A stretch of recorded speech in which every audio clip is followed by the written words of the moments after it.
The night that I discovered that I can sing with a lot of soul, someone said I wasn't rocking enough.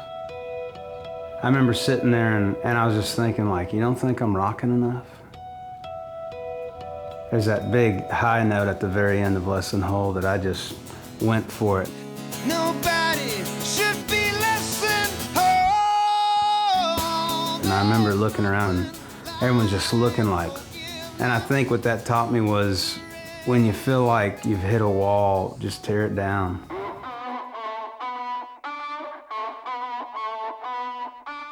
I love creating things, whether it be something intangible as a song, or a stool, or a bench, or a light, or whatever that is. I think every time I go in and write a song, the goal is just to write a great song.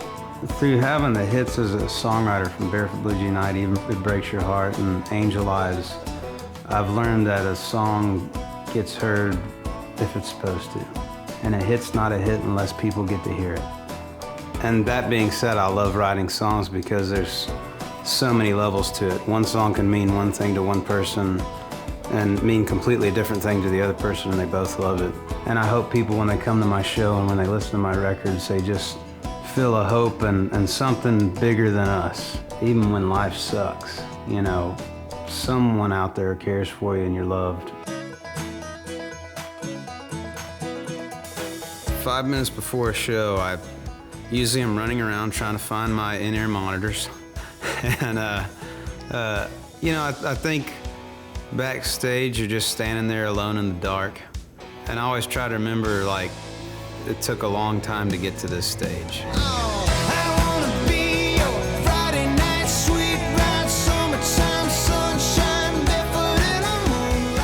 I've been out opening up for Eli Young Band and a lot of other artists on the road, and they don't know really who I am. I start playing Friday night and then they go, "That's that guy?" You know, and it's fun to be in that part of my career. I always make a point after a show right now to go out by the merch table and take a picture with somebody or sign something. And I just think about, you know, Garth Brooks and Taylor Swift and a lot of people that I respect on how they treat their fans. That's one thing they started out doing was meet your fans.